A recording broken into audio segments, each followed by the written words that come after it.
Hello everyone, I am Panamak agi channel da taram na ukchari ado ngasi ano video mamu puraga laye ado mayam na agi videos khudimagda nungshiba habadi afa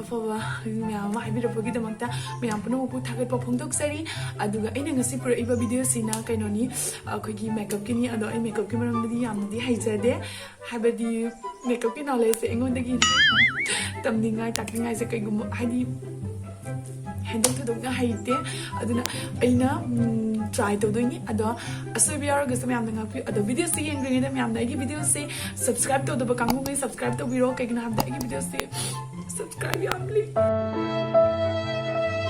video se subscribe yamli aduna subscribe to biro ado go video see yengba laraga like amam tan biro ado nasi ai mamai se kay shunke de gi tanaba yadraba eyeliner the eyebrow CD na atek shunke drasu asin sin thalba ya des aduga original loreda ina hojik to dese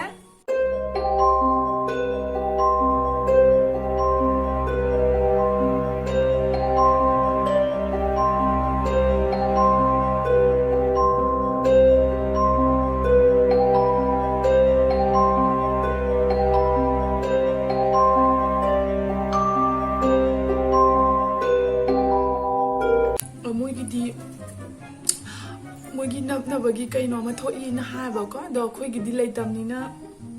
atana ado ai swice go na tawra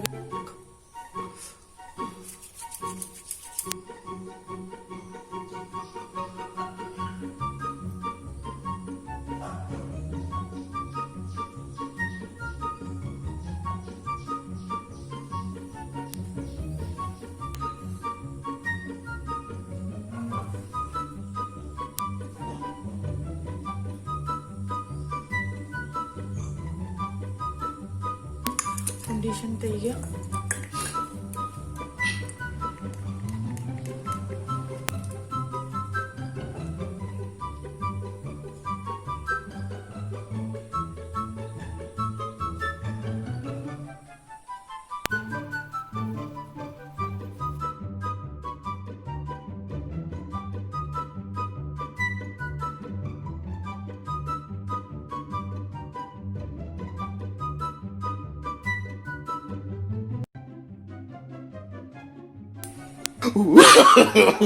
No.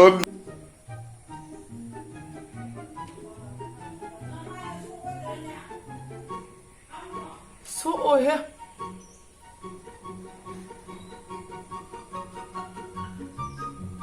masam ga changare gi shindur se agi shindur sina stop jadra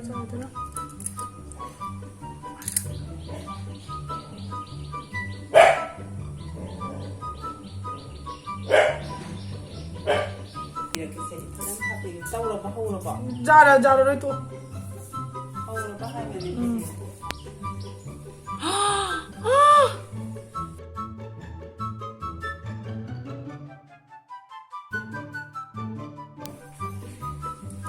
Yo. Adum di malay se thengaru ba. Thengaru malay.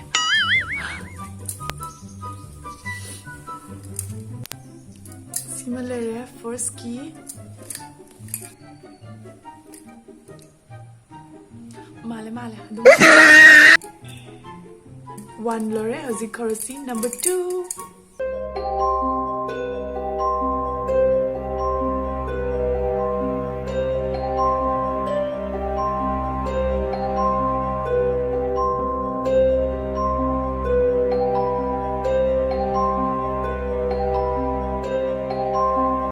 Hojik to sina number 2 sina ai song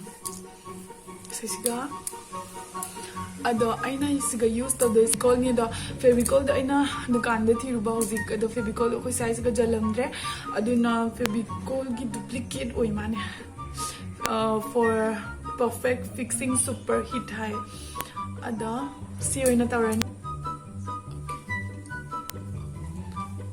number 2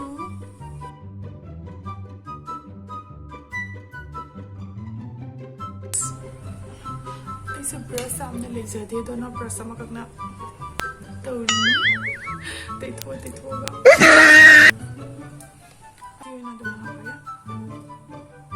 ꯑꯩꯉꯣꯟꯗ ꯂꯩꯕ ꯄꯣꯠ ꯑꯌꯥꯝꯕ ꯑꯩꯉꯣꯟꯗ ꯂꯩꯇꯦ ꯑꯗꯨꯅ ꯑꯩꯒꯤ ꯉꯝꯅꯕ ꯍꯥꯏꯅ ꯑꯗꯨꯝ ꯇꯧꯁꯜꯂꯕꯅꯤ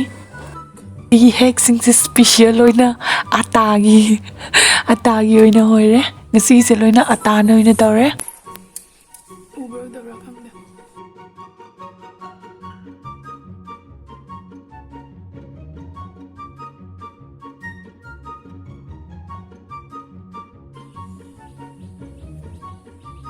ꯌꯦꯡꯉꯒꯗꯤꯅꯦ ꯂꯥꯞꯇꯛꯅꯒ ꯌꯦꯡꯉꯒꯗꯤ ꯄꯨꯔꯥ ꯃꯥꯜꯂꯤ ꯅꯛꯑꯒꯁꯨ ꯑꯗꯨꯝ ꯃꯥꯜꯂꯦ ꯑꯗꯣ ꯉꯁꯤꯁꯦ ꯑꯩ ꯇꯦꯟꯗ ꯅꯝꯕꯔ ꯀꯌꯥ ꯃꯌꯥꯝꯗ ꯄꯤꯅꯤꯡꯉꯦ ꯍꯥꯏꯕꯗꯣ ꯍꯥꯏꯔꯛꯑꯣ ꯑꯗꯣ ꯁꯤꯒꯤꯁꯤꯁꯨ ꯑꯩ ꯃꯌꯥꯝꯅ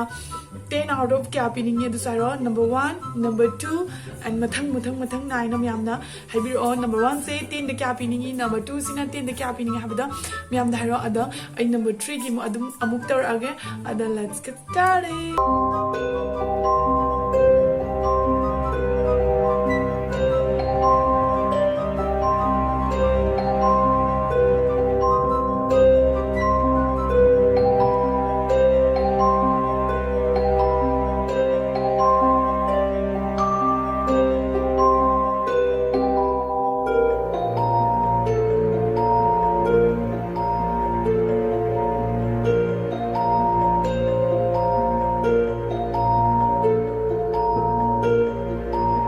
ꯚꯤꯗꯤꯑꯣꯗ ꯎꯠꯄ ꯁꯨꯃꯥꯏꯅꯗꯤ ꯑꯩ ꯇꯧꯕ ꯉꯝꯗ꯭ꯔꯦ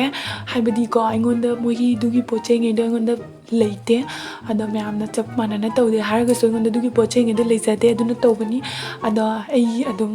ꯃꯥꯟꯅꯅꯕ ꯍꯥꯏꯗꯅ ꯉꯝꯅꯕ ꯏꯁꯥꯒꯤ ꯇꯦꯂꯦꯟ ꯄꯨꯊꯣꯛꯇꯅ ꯇꯧꯖꯕꯅꯤ ꯑꯗꯣ ꯀꯃꯥꯏ ꯇꯧꯋꯤ ꯍꯥꯏꯕꯗꯣ ꯃꯌꯥꯝꯁꯨ ꯂꯣꯏꯕꯐꯥꯎ ꯌꯦꯡꯕꯤꯌꯣ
ꯑꯩꯒꯤ ꯚꯤꯗꯤꯑꯣꯁꯦ ꯁ꯭ꯋꯥꯏꯁꯤꯒ ꯂꯣꯏꯁꯤꯟꯖꯔꯒꯦ ꯑꯗꯣ ꯂꯥꯏꯛ ꯀꯧꯕꯤꯅꯨ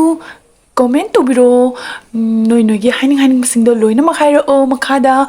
ꯑꯗꯨꯒ ꯑꯩ ꯃꯊꯪꯗ ꯑꯃꯨꯛ ꯎꯅꯔꯁꯤ ꯃꯌꯥꯝ ꯑꯩꯁꯤꯅ ꯋꯥ ꯉꯥꯡꯕ ꯌꯥꯗ꯭ꯔꯦ ꯑꯗꯣ ꯁꯤꯒꯤꯁꯨ ꯅꯝꯕꯔ ꯀꯌꯥ ꯄꯤꯅꯤꯡꯉꯦ ꯍꯥꯏꯕꯤꯔꯝꯃꯣ 10 out of kya ꯄꯤꯅꯤꯡꯉꯦ ꯑꯗꯣ ꯃꯥꯜꯂꯤꯔ ꯃꯥꯟꯗ꯭ꯔꯤꯔ ꯈꯪꯗ꯭ꯔꯦ ꯑꯗꯣ ꯃꯌꯥꯝ ꯍꯥꯏꯕꯤꯔꯛꯑꯣ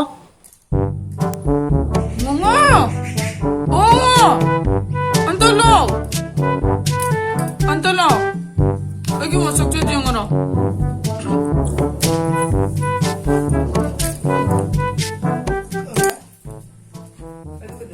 ngoanrawa koino reaction ko koino tuma janga ji kian grani ada video se size kala